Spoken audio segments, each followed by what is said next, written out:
Berdasarkan data survei Koalisi Ruang Publik Aman, 4 dari 5 perempuan mengalami pelecehan seksual di ruang publik. Tidak hanya mengancam perempuan, 3 dari 10 laki-laki, dan 4 dari 5 orang dengan identitas gender lain seperti transgender dan non-binder.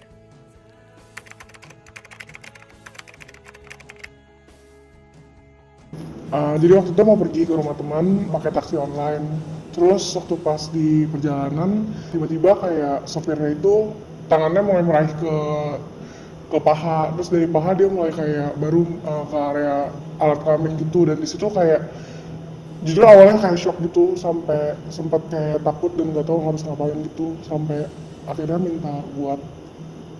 minta buat berhenti dan akhirnya ya udah turun di tempat itu juga gitu.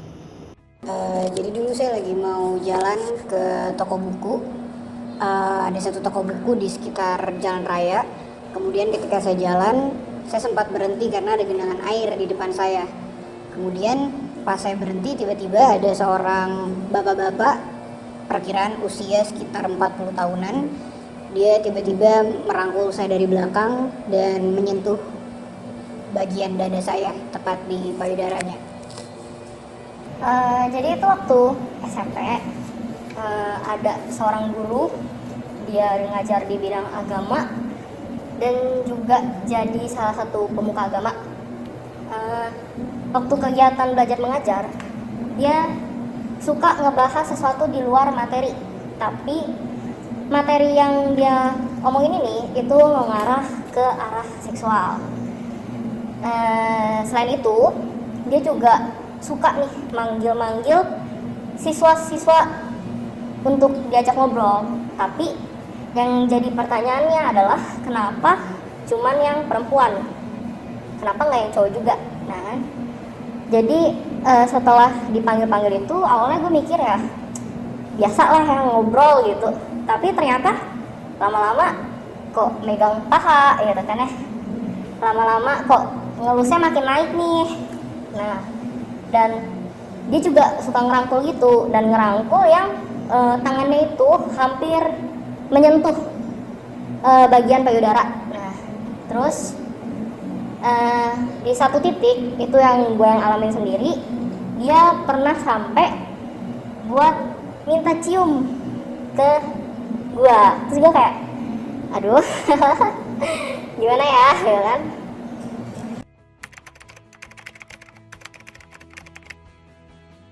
Benci kalau deket-deket sama cowok. Gue jadi ngerasa was-was, gue jadi ngerasa kayaknya nih cowok ngatin gue, padahal itu sebenarnya enggak gitu kan. Sama sekali nggak mau kontak sama orang asing ya jadi. Ya tentu pasti untuk pertama kali tuh trauma ada, sampai yang suka mukul-mukulin dada sendiri, kayak karena mikir, oh kayak salah gue nih gara-gara badan gue gede nih, bongsor nih. Ya dipendiem dan menutup diri, benar-benar nggak mau ngomong sama siapa-siapa. Pasalnya, korban pelecehan seksual dapat mengalami berbagai dampak usai kejadian naas yang menimpanya. Dari segi psikis, korban pelecehan seksual dapat mengalami perubahan emosi seperti mudah marah, merasa selalu tidak aman, mengalami gangguan tidur, mimpi buruk, ketakutan, rasa malu yang besar, shock, frustasi, menyalahkan atau mengisolasi diri sendiri, stres, depresi, dan lain sebagainya. Tidak hanya menyerang psikis, kejahatan pelecehan seksual juga dapat mempengaruhi situasi fisik seorang korban. Sebagaimana dijelaskan oleh Dr. Rizal Fadli, berbagai dampak yang menyerang psikis tersebut berpotensi memicu berbagai komplikasi yang bermuara pada kondisi fisik seseorang. Kondisi tersebut dikenal dengan istilah somatizing. Kondisi ini terjadi ketika adanya tekanan mental yang begitu luar biasa sehingga seseorang tak bisa memprosesnya, yang mana secara perlahan ikut menyerang kondisi fisik sang korban.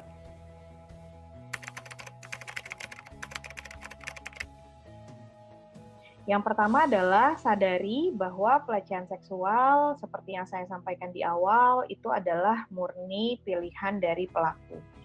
Tidak ada satu orang pun yang sengaja menginginkan peristiwa seperti ini terjadi. Yang kedua, kita perlu mencari lingkungan dan juga sumber dukungan yang produktif dan positif, yang membantu kita untuk bangkit serta fokus pada masa depan. Mungkin perlu dihindari dulu ya lingkungan yang agak toksik, yang misalnya menyalahkan atau menghakimi seperti tadi, karena ini akan berpengaruh pada pemulihan korban secara psikologis. Ada baiknya kita mencari circle yang betul-betul memberikan dukungan secara tulus kepada kita. Yang ketiga, berusahalah untuk fokus pada kekuatan dan kelebihan yang dimiliki. Terlepas dari pengalaman yang menyakitkan, rasa sakit yang masih kita rasakan, pengalaman yang tidak menyenangkan, kita perlu membantu diri kita bangkit dengan fokus pada kekuatan yang kita miliki. Dan yang keempat adalah usahakan temukan kegiatan yang positif dan produktif juga. Apapun kegiatan, aktivitas yang kita merasa saya produktif, positif, dan lebih bagus lagi kalau happy untuk melakukannya. Tindakan pelecehan seksual memberikan dampak jangka panjang terhadap korban. Oleh karena itu, dalam hal menangani kasus tersebut memerlukan sistem khusus yang berorientasi pada situasi korban. Selain itu, perlu diingat bahwa salah satu motif pelaku melakukan aksinya adalah dikarenakan suatu trauma atau kejadian di masa lalunya. Maka, tidak dapat dipungkiri bahwa seorang pelaku pelecehan seksual bisa jadi pernah berada di posisi korban dan mengalami ironi yang tidak dituntaskan dengan baik.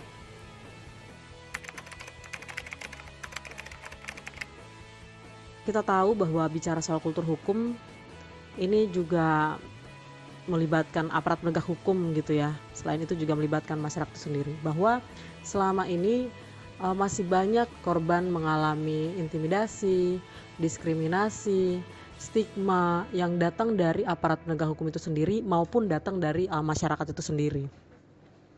Di proses penegakan hukum yang ada, aparat penegak hukum bukannya kemudian menjadi menjadi pihak yang harusnya melindungi atau menjamin hak korban, tapi kemudian malah aparat penegak hukum malah menjadi pelaku yang membuat korban menjadi korban kembali, atau istilah lainnya reviktimisasi gitu ya.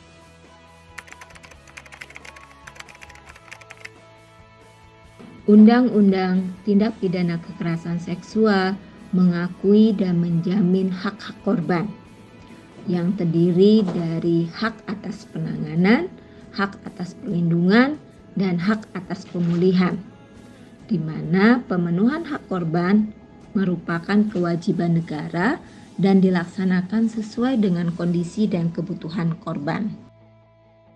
Ada pengaturan komprehensif soal hak-hak korban dan keluarga korban. Untuk hak korban kita bisa kategorikan ke dalam 3 jenis. Pertama, hak penanganan. Contohnya hak atas penghapusan konten bermuatan seksual untuk kasus KS dengan media elektronik. Lalu kategori berikutnya ada hak perlindungan.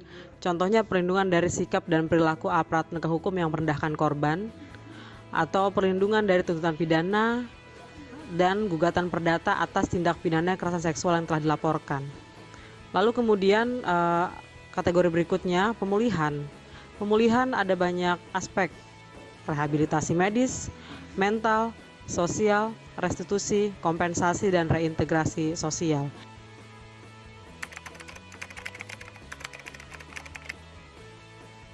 Di dalam Undang-Undang TPKS dinyatakan bahwa pemerintah pusat dan pemerintah daerah wajib menyelenggarakan pencegahan tindak pidana kekerasan seksual secara cepat, terpadu, dan terintegrasi. Nah, pencegahan ini dilakukan melalui berbagai bidang, di antaranya pendidikan, sarana dan prasarana publik, pemerintah dan tata kelola kelembagaan, ekonomi dan ketenagakerjaan, kesejahteraan sosial, budaya, teknologi informatika, keagamaan, dan keluarga. Juga di dalam melakukan pencegahan itu harus memperhatikan pada situasi-situasi seperti situasi konflik, bencana, letak geografis maupun situasi khusus lainnya. Pencegahan juga harus diberikan secara khusus ke panti sosial, satuan pendidikan dan tempat lain yang berpotensi terjadinya kekerasan seksual. Dan yang terakhir adalah untuk koordinasi dan pemantauan. Salah satu yang dimandatkan untuk memantau pelaksanaan Undang-Undang TPKS adalah komisi yang menangani kekerasan terhadap perempuan, yaitu Komnas Perempuan, bersama dengan Menteri, kemudian bersama dengan Komisi Hak Asasi Manusia, KPAI atau Perlindungan Anak, dan Komisi Nasional Disabilitas. Nah, pemantauan ini menjadi penting untuk memastikan bahwa Undang-Undang TPKS nanti dilakukan keenam elemennya itu dilakukan dengan baik dan mencapai tujuannya, yaitu untuk menghapuskan kekerasan seksual.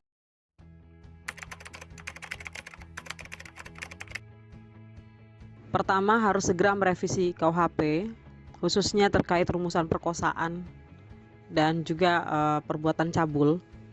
Kedua, merevisi KUHP agar segera memasukkan hukum acara terkait pemeriksaan kasus-kasus kekerasan seksual. Lalu ketiga, merevisi Undang-Undang Kesehatan agar semua korban kekerasan seksual dapat mengakses layanan aborsi aman. Kemudian merevisi Peraturan Kapolri, Peraturan Kejaksaan, Peraturan Kehakiman yang mengakomodir terobosan-terobosan hukum acara dalam Undang-Undang TPKS. Lalu selanjutnya segera membentuk peraturan pelaksana baik dalam level peraturan pemerintah maupun Perpres untuk memperkuat implementasi dari Undang-Undang TPKS. Tentunya harus melibatkan secara penuh partisipasi dari korban, penyintas maupun jaringan masyarakat sipil. Lalu yang berikutnya memperkuat kultur hukum dari aparat penegak hukum agar memiliki perspektif korban dan perspektif gender dalam setiap tahapan proses peradilan pidana. Yang terakhir, perlu juga untuk memperkuat mekanisme pengawasan terhadap aparat penegak hukum demi terciptanya penegakan hukum yang adil dan transparan bagi korban kekerasan seksual.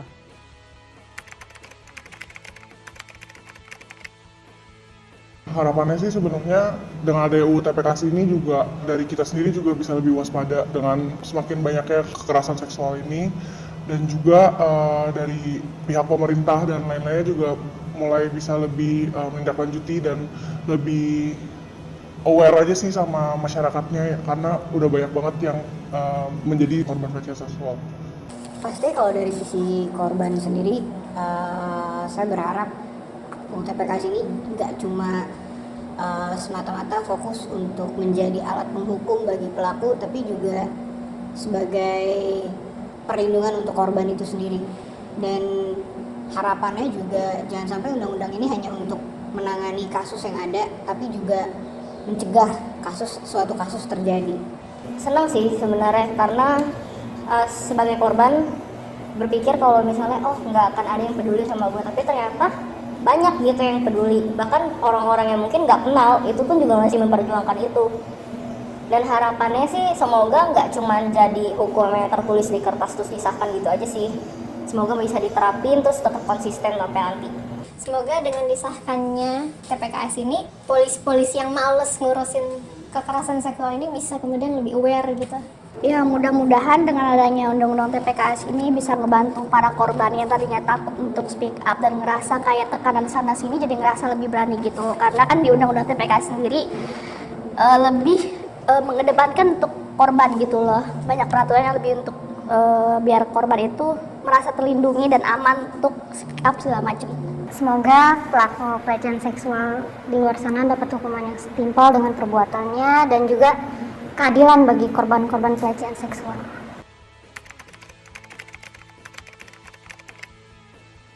Lebih sadar aja sih kalau kita itu sama manusia juga yang punya hak asasi manusia yang sama juga. Ya jangan sampai tindakan lo itu bisa mengambil hak asasi manusia dari orang lain. pasti ada faktor X kan, saya rasa kenapa seseorang bisa jadi predator seksual. Pernah baca juga kalau predator seksual itu kemungkinan karena mereka ada trauma di masa kecil, atau mungkin birahi seksual yang tidak tertahankan. Menurut saya seharusnya mereka tahu kalau mereka bisa memeriksa diri mereka sendiri juga sih. Buat para pelaku, hati-hati ya. Entah di kehidupan ini atau di kehidupan yang nanti, semoga lu tuh nggak ngalamin apa yang lu lakuin sekarang ke orang-orang. Hiduplah layaknya manusia. Manusia itu pakai akal sehat, bukan insting. Shame on you. Malu bro. Semoga kalian atau siapapun yang kalian kenal itu nggak melewati hal yang sama.